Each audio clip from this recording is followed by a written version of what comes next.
Are you a first-time homebuyer struggling with that down payment? We've got the answers for you.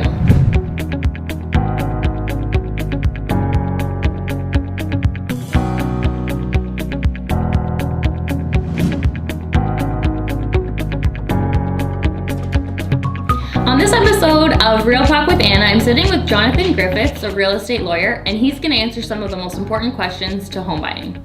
Jonathan, thank you for joining us. I'd like to ask you a few questions. The first one's going to be, how does a first-time home buyer that's struggling with that down payment own a house in 2018? One of the easy ways that the government has enabled people to buy homes is if you have money in an RRSP, you can borrow up to $25,000 per person and then put that money from the RRSP into the down payment for the home. Okay, so for example, if someone's in like a 40% tax bracket, let's say, how much money can they borrow? Well, partly it would depend how much money they already have in their RRSP. Okay. If they don't have any money in the RRSP yet, it's actually a good way to funnel your funds through the RRSP.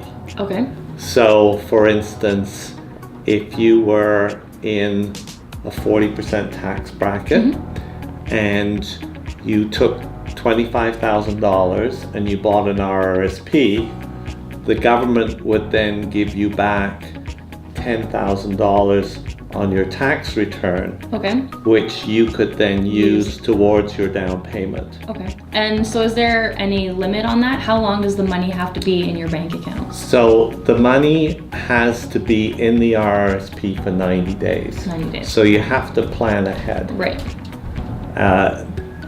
The other thing the banks will do is they will actually lend you the money to put the funds into the RRSP.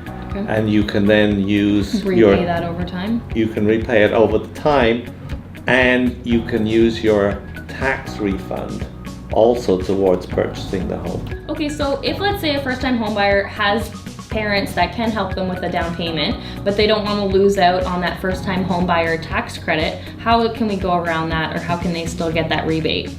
Well, there are two things. One is the mortgage companies are very encouraging if you have money that's given to you by a family member.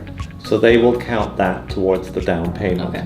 But often that's not enough. Right. And especially with the new rules you've been talking about, becomes more and more difficult to qualify for a mortgage. So what you can do then is you can put a parent or two parents or an uncle and an aunt, whoever you need to qualify. And you then add them to title. Okay. So the thing people worry about with that is that they own it 50-50 usually, people think, right? You would think that. And of course, if you're a first-time home buyer, there is an incentive outside of Toronto, there's an incentive of up to $4,000 towards your land transfer tax. Right.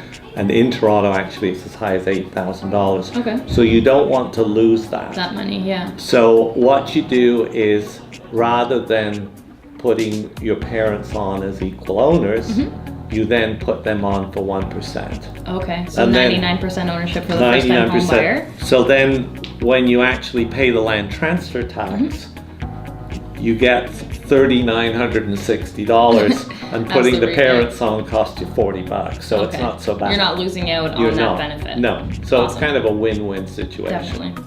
Thank you so much, Jonathan, for being here and answering those important questions for first-time homebuyers. Jonathan is a contact of mine that I send all of my clients to, and he does a really good job. So if you have any questions about real estate, please give him a call. Thanks for joining us for another episode of Real Talk with Anna. Hopefully you click on my information below, and definitely follow me on social media at Anna Sold It on Instagram, Facebook, and Twitter. We'll see you next time.